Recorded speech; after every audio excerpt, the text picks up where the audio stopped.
আসসালামু আলাইকুম ফ্রেন্ড। তো এই যে আমি চলে আসলাম হাতা সেলাই করতে। তো এই যে আমি হাতার কান্দাটা আগে 2 ভাঁজ দিয়ে সেলাই করে নিয়েছি চিকন করে। এবার আমি দিয়ে দিলাম একটি লেস লাগিয়ে দিলাম উপর দিয়ে। লেস থেকে আমি 2 ইঞ্চি উপরে একটা দাগ দিয়ে নিব। দাগের উপরে আমি চিকন করে একটা ইলাস্টিক মেপে নিব।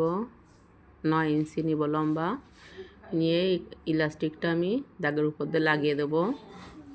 এক মোড় সেলাই করে আগে নিয়ে তারপর ইলাস্টিকটা টেনে টেনে লাগাবো। ইলাস্টিকটা যত টানা হবে তত কুচিটা ঘন হবে। যে আমি দাগের উপর দিয়ে টেনে ইলাস্টিকটা লাগিয়ে নিলাম। এই যে আমি ইলাস্টিকের পাশ দাঁড়াটাও সেলাই দিয়ে দিলাম। এবার আমি উপরের অংশটা মাঝখানে কাটিং করে নিয়ে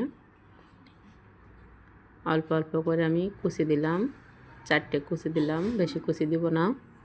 নিচে থেকে যেহেতু কুচি আছে উপরে বেশি দেওয়ার কোনো প্রয়োজন নেই। তো 4টে কুচি দিয়ে নিয়েছি।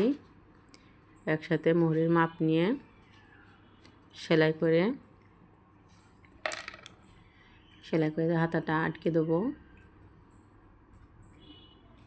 এই যে আমি সেলাইটা দিয়ে দিয়েছি। এবার আরমহলে যে অংশের মাপটা নিয়ে নেব কোন পর্যন্ত যাবে। হাতাটা উল্টে নিয়েছি। তো এই যে দেখুন আমার হাতাটা রেডি। দেখুন দেখতে কত সুন্দর হয়েছে। এবার হাতাটা আমি জামার বডির সাথে লাগিয়ে নিব। জামার সামনে থেকে তালপাটা অংশটি হালকা করে কেটে নিব এবং হাতার থেকেও কেটে নিব। তালপাটা অংশ কেটে সমান করে ধরে হাতাটা জয়েন্ট দিয়ে দেবো। আস্তে আস্তে ধরে সেলাই দেবো যাতে সেলাইটা বেঁকা হয়ে না যায়, সেলাইটা যাতে সুন্দর হয়, দেখতে পরিপাটি হয়। তো এই যে আমার জয়েন্ট দেওয়া হয়ে গিয়েছে। এই যে হাতাটা দেখুন কত সুন্দর হয়েছে হাতাটা দেখতে। তো আপনারা আমাকে সেলাই করবেন।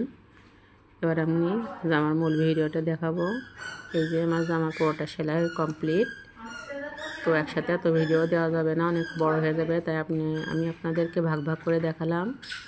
তো আমার জামা বানানোটা কেমন হলো সবাই জানাবেন। সবাই ভালো থাকবেন, সুস্থ থাকবেন এবং আমার চ্যানেলটি অবশ্যই সাবস্ক্রাইব লাইক করবেন। খোদা হাফেজ।